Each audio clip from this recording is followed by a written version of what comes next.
This is off of our website, one of our team photos of a few folks from our different offices. And those are our values. And you'll see embedded right into our own values is embrace teamwork. We are changing our system.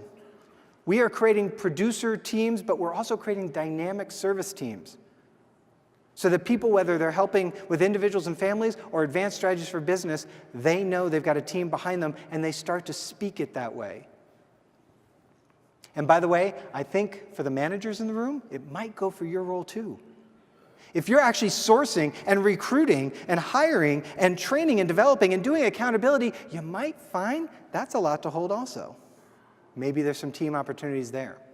Now, when we are looking to grow in our industry, and we're in management, we have a couple of different choices for how to grow. We can grow from higher quantity, or we can grow from higher quality. And this is a bigger conversation, perhaps for another time. But if we wanted to get to higher quantity, of course, push to hire lots of agents. Perhaps one could increase the prices, but that's not something we control. But really, if we want to create exquisite client experience, I think we're going to have to focus on higher quality. What is it going to take to help each agent sell more and help each agent sell better? Now, when I say each agent sell more, that means helping the client figure out what's next. Like, we all get that nobody takes care of their entire financial strategy in one fell swoop. It's a journey. And working with clients to help them with what's next in their life instills so much trust than a system that says, who's next, who's next, who's next, and just moves on.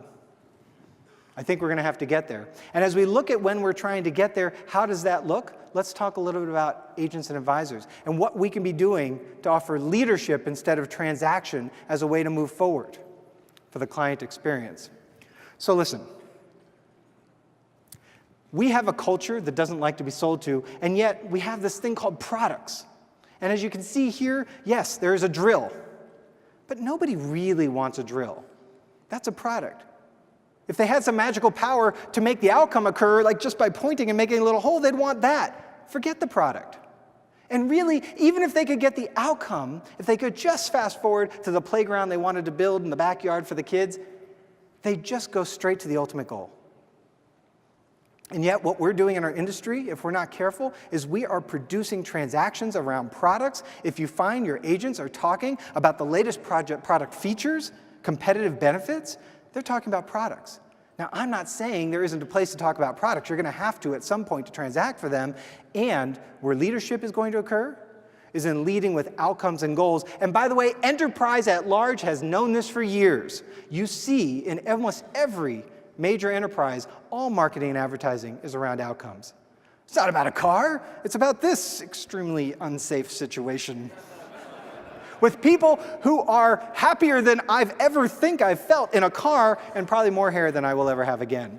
And it's not about laundry detergent. No, it's about getting my outfit so clean and white that I'm going to go play outside in them and enjoy my life. You see this everywhere. People are selling to outcomes and goals. The products will show up. Is it easy? No, it's not always easy. Sometimes, in fact, it takes a bit of courage.